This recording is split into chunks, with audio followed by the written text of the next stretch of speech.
Good morning easy card champions. Morning motivation में स्वागत है आपका। आज का टॉपिक है सामने वाले की, अपने प्रोस्पेक्ट की आपत्तियां दूर कैसे करें। यह तो संभव नहीं है कि ग्राहक हर बात पर आपसे सहमत रहे, मगर यह संभव जरूर है कि आप उसकी हर आपत्तियों को दूर कर सकें। आपके अंदर वो कला आनी चाहिए, आपके अंदर वो खूबियां होनी चाहिए कि आप अपने प्रोस्पेक्ट की, आप अपने संभावित ग्राहक की आपत्तियों को दूर कर सकें। हर नेटवर्कर का यह सपना होता है कि वह जब कभी किसी को प्लान दिखाने जाए, जब कभी किसी को प्रोडक्ट सेल करने आए, तो उसे किसी प्रकार की कोई आपत्ति, अपोज या विरोध का सामना ना करना पड़े। मगर क्या यह संभव है? यह बिल्कुल भी संभव नहीं है। जितनी बार आप कुछ सेल करने की कोशिश करेंगे, चाहे अपने प्लान को, अपने प्रोडक्ट को, उतनी बार आपको किसी न किसी प्रकार का ऑब्जेक्शन सुनने को मिलेगा सामने वाले से। कभी ऑब्जेक्शन छोटा होगा, कभी ऑब्जेक्शन बड़ा होगा, मगर हर बार प्रोस्पेक्ट की प्रतिक्रिया मात्र होता है। इसको दिल से लगाने की जरूरत नहीं है। और यह तो अधिकार है आपके ग्राहक का कि वो आपसे क्रॉस क्वेश्चन करे, पूछे, अपोज करे। ये उसका हर एक कस्टमर का राइट है। आप भी कुछ खरीदने जाते हैं किसी दुकान में, तो उसका मोल भाव करते हैं, उसकी क्वालिटी चेक करते हैं, ये आपका अधिकार है। तो इसलिए अपने प्रोस्पेक्ट के आपत्तियों से घबराना नहीं है, ये उसका अधिकार है, वो आपत्ति करेगा। इसलिए एक नेटवर्कर को भी आपत्ति और विरोध से विचलित बिल्कुल भी नहीं होना है। आपत्ति या विरोध से हमें यह पता चलता है कि प्रोस्पेक्ट के मन में क्या चल रहा है, आप जिसको प्लान दिखाने गए हैं उसके दिमाग में क्या चल रहा है। यह अपने आप में एक अवसर होता है। आप प्रोस्पेक्ट की आपत्तियां दूर करके अपने टारगेट, अपने सेल्स को पूरी करने में सफल हो सकते हैं। मगर इसके लिए जरूरी है कि हम पहले आपत्ति को ठीक ढंग से समझें कि आखिर उसका ऑब्जेक्शन क्या है। हमें यह समझना होगा कि किस प्रकार की आपत्ति का सामना कर रहे हैं, क्योंकि कई तरह की आपत्तियां होती हैं। जैसे कुछ एग्जाम्पल हम देखते हैं यहां। मानते हैं आपके प्रोस्पेक्ट ने प्रोडक्ट खरीदने का फैसला कर लिया है, मगर अंतिम क्षणों में कोई शंका उत्पन्न हो जाती है। इस प्रकार की आपत्ति को दूर करना मुश्किल नहीं है, क्योंकि खरीदने का फैसला तो उसने पहले ही कर लिया है। जो थोड़ा डाउट आया मन में, उसको दूर कर सकते हैं आप। अब ये कैसे दूर करेंगे? उसके लिए वो स्किल आपको डेवलप करनी पड़ेगी। हर एक नेटवर्कर को अपनी कंपनी के बारे में, अपने प्रोडक्ट के बारे में, अपने प्लान के बारे में, अपने सिस्टम के बारे में, अपने टीम के हाईएस्ट अर्नर के बारे में, कंपनी के हाईएस्ट अर्नर के बारे में, क्या ट्रेनिंग है, क्या सिस्टम है, हर एक चीज पूरी तरह से याद होना चाहिए, पूरी तरह से समझ में आना चाहिए। तभी आप लोगों की शंका को दूर कर पाएंगे। दूसरा पॉइंट है, कई बार किसी जानकारी के अभाव के चलते भी आपका प्रोस्पेक्ट जो है वो आपत्ति उठाता है। ऐसे में संपूर्ण जानकारी उपलब्ध कराएं अपने फाइल फोल्डर में, अपने मोबाइल में, अपने लैपटॉप में। सारे जो भी उनके ऑब्जेक्शन रहेंगे वो सोच के आप उससे पहले ही अपने फोल्डर को पूरी तरह से तैयार करा लीजिए। जब इस तरीके की कोई आपत्ति, जानकारी की आपत्ति वो उठाता है, तो आप उसको वो जानकारी से रिलेटेड लीफलेट या पेज दिखा करके उसकी आपत्ति, उसके ऑब्जेक्शन को दूर कर सकते हैं। तीसरा, कई बार तो आपत्ति प्रोडक्ट नहीं खरीदने का बस एक बहाना मात्र होता है कि नहीं भाई, मुझे जरूरत नहीं है, मैं नहीं खरीद रहा। बस ये एक बहाना है। अब आपको देखना है कि उसके इस बहाने को कैसे दूर करें। हमेशा इस बात को ध्यान रखें कि ऑब्जेक्शन दूर करने की कोशिश में एक्साइटेड ना हो जाएं, उत्तेजित ना हो, अपना आपा ना खो बैठें, और न ही किसी प्रकार की घबराहट का शिकार हो जाएं। ठंडे दिमाग से, पेशेंस के साथ शांत रहें और बड़े धैर्य के साथ आपत्ति दूर करने की कोशिश करें। आप अपनी प्रतिभा से बड़ी आपत्ति को दूर कर सकते हैं, तो ये एक छोटी सी आपत्ति कौन सी बड़ी बात है। आपत्ति दूर करने के लिए डिस्ट्रीब्यूटर्स, नेटवर्कर्स कई सारी टेक्निक का इस्तेमाल करते हैं। यहां मैं कुछ संक्षेप में आपको बताने जा रहा हूं। सबसे पहला और बड़ा खतरनाक सा टेक्निक है, उसका नाम है भिरंत टेक्निक। कुछ नेटवर्कर आपत्ति दूर करने के लिए अपने प्रोस्पेक्ट के सवाल को दूर करने की कोशिश में उसके साथ भिड़ जाते हैं। इसे भिरंत तकनीक कहते हैं। सामने वाले को सीधा और स्पष्ट बोल देंगे, आप बिल्कुल गलत हैं जी भाई साहब, यह सच नहीं है, आपसे गलती हुई है, किसी ने आपको मूर्ख बनाया। आपको यह जानकर हैरानी होगी कि अधिकांश नेटवर्कर इसी भिरंत टेक्निक के द्वारा सोचते हैं अपने प्रोस्पेक्ट की आपत्ति या ऑब्जेक्शन को दूर कर लें। लेकिन यह मेरी सलाह है कि इस तकनीक का कभी भी कोई इस्तेमाल ना करे। क्यों ना करे? क्योंकि एक नेटवर्कर की जिम्मेदारी होती है कि वो अपने प्रोस्पेक्ट की मदद करे, ना कि उससे लड़ाई करे। एक आक्रामक रवैया अपनाकर आप अपने प्रोस्पेक्ट की भावना को ठेस पहुंचाते हैं और परिणाम स्वरूप वो आपसे छिटक जाता है और आप कभी भी उसको कुछ भी नहीं बेच पाएंगे। दूसरा टेक्निक है, इसका नाम है हां लेकिन तकनीक। इस तकनीक में आप पहले तो अपने सामने वाले प्रोस्पेक्ट के साथ सहमति दिखाते हैं ताकि उसका विश्वास जीत सकें, और फिर अपनी बात सामने रखते हैं। इसे हां लेकिन तकनीक कहते हैं। इसमें आप सहमति और असहमति दोनों तरह के औजार का इस्तेमाल करते हैं। जैसे जब भी कोई बातचीत होती है, उस दरमियान आप उनको कह सकते हैं कि आप ठीक कहते हैं, लेकिन इस बात पर भी आप शायद सहमत होंगे, और उसके आगे अपना आप बताइए जो भी आपने सोचा है। कुछ इस तरीके से भी बोल सकते हैं, मैं आपसे सहमत हूं लेकिन मेरी कंपनी में ऐसा नहीं है। मैं आपसे सहमत हूं लेकिन हमारा प्रोडक्ट ऐसा नहीं है। मैं मानता हूं आप अपनी जगह ठीक हैं, लेकिन आजकल सब कुछ बदल गया है। मैं आपको समझाता हूं कैसे। इसी तरीके से आप बता सकते हैं। मैं समझ रहा हूं कि आप कैसा महसूस कर रहे हैं यह सुनकर कि 1500 में 1000 रुपए की बैटरी। लग रहा है ना कि ऐसा नहीं हो सकता, लेकिन यहां पॉसिबल है।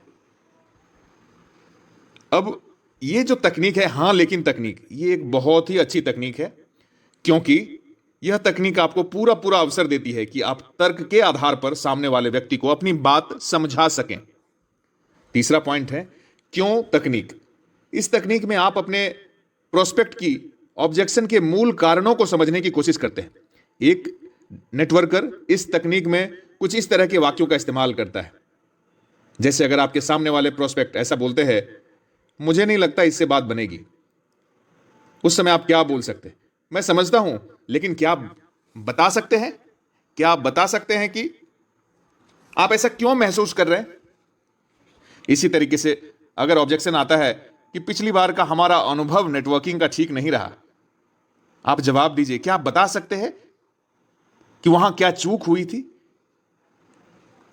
अगर बोलता है आपका प्रोस्पेक्ट कि ये मेरे सीनियर को पसंद नहीं आया, ये मेरे घर में किसी को पसंद नहीं आएगा, अब आप बता सकते हैं, उनसे पूछ सकते हैं कि उन्हें क्यों पसंद नहीं आया, उन्हें कहां गड़बड़ी महसूस हुई।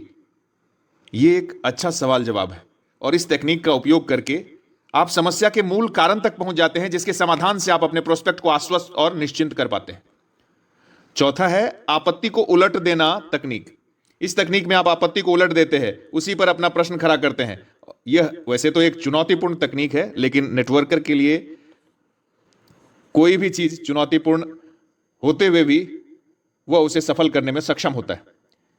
यह तकनीक बेहद कारगर भी है। इस तकनीक में डिस्ट्रीब्यूटर कुछ ऐसे वाक्यों का इस्तेमाल करते हैं। अगर कोई प्रोस्पेक्ट आपको ऐसा बोल रहा हो कि भाई लॉकडाउन चल रही है, धंधा बंद हो रखा है, 6 महीने साल भर से कुछ भी नहीं हुआ, इतनी मंदी है, हम और खर्चा नहीं बढ़ा सकते।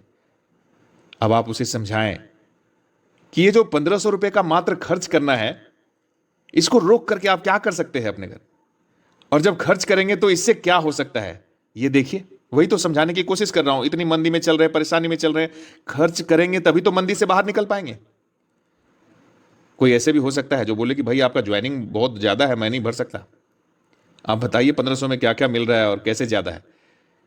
आज 1500 की ज्वाइनिंग लेंगे तभी तो आप प्रोडक्ट से अपने परिवार को, खुद को सुरक्षित महसूस करेंगे, और इससे हो रहे बिजनेस को पार्टिसिपेट करके अपने भविष्य को भी सुरक्षित कर पाएंगे। ये एक उत्तम तकनीक है, क्योंकि इसमें आपने ग्राहक के आपत्तियों को अपने लिए अवसर में बदल दिया। ग्राहक को आपत्ति करने दीजिए, प्रोस्पेक्ट को आपत्ति करने दीजिए, ऑब्जेक्शन करने दीजिए, बट आपको उस ऑब्जेक्शन को अपॉर्चुनिटी में बदलना आना चाहिए। अब कुछ ऐसे ऑब्जेक्शन देखते हैं जो अक्सर हमें सुनाई देता है कि मैं दूसरों के साथ थोड़ा सा सलाह मशविरा कर लूंगा, घर वालों के साथ, चाचा ताऊ फुआ फूफा किसी के साथ, उसके बाद ही फैसला लूंगा। अब यहां दो चीज काम आती है।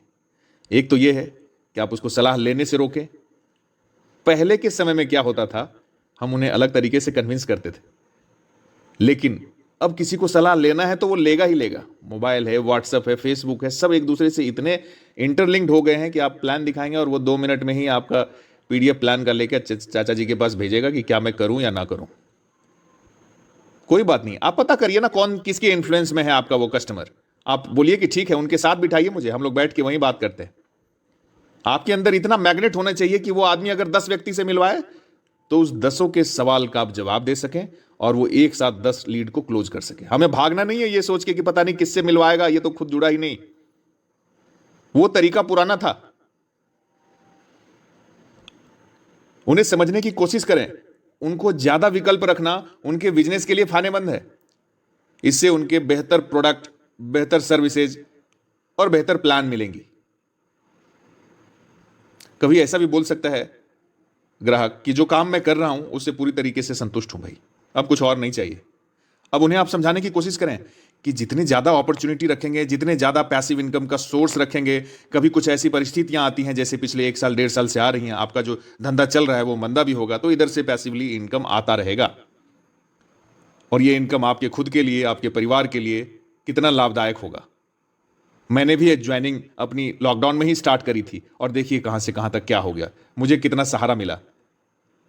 अगर वो बोलता है कि मैं और भी अपॉर्चुनिटी आई हुई हैं उनको भी देखूंगा एक बार, संभव है कि प्रोस्पेक्ट आपकी बात से संतुष्ट नहीं हुआ और टालने की कोशिश कर रहा है। ऐसे में हार मानने की जगह आप नए सिरे से कोशिश करें, उसे बेहतर ढंग से अपनी बात समझाने का प्रयास करें। आप उनसे पूछ सकते हैं कि आपके प्रोडक्ट में ऐसी क्या कमी है, आपके प्लान में ऐसी क्या कमी है जिसकी वजह से वो कोई दूसरा विकल्प देखना चाहता है। आप बताएं, क्या हमारे प्रोडक्ट में दम नहीं है, क्या हमारी प्रोडक्ट की क्वालिटी अच्छी नहीं है, क्या हमारे प्रोडक्ट का एमआरपी ज्यादा है, क्या हमारे प्रोडक्ट प्लान में वो पावर नहीं है, क्या हमारे प्लान का कंपनसेशन इनकम जो है वो कंपैरेटिवली बाकी कंपनियों से बेहतर नहीं है। फिर आप क्यों दूसरा विकल्प देखना चाहते हैं? आप नए सिरे से प्रोस्पेक्ट को आश्वस्त करने का प्रयास करें तो संभव है कि उसका वो ऑब्जेक्शन कि मैं पहले और भी अपॉर्चुनिटी देखूंगा, उस आपत्ति को दूर करके आप उसका विश्वास जीत लेंगे। जब आप फील्ड में निकलते हैं तो ऑब्जेक्शन रोज आता है। ऑब्जेक्शन दूर कैसे करें आज हमने जाना। ऑब्जेक्शन से हमें यह पता चलता है कि हमारे प्रोस्पेक्ट के मन में क्या चल रहा है। आज के ऑडियो में हमने जाना कि आपत्ति दूर करने के लिए कुछ सामान्य नियम हैं, जैसे कि हुनर का इस्तेमाल करना है, ताकत का नहीं, उत्तेजना और घबराहट को दूर रखना है अपने से, और प्रोस्पेक्ट के साथ बहसबाजी ना करें और पेशेंस के साथ काम लें।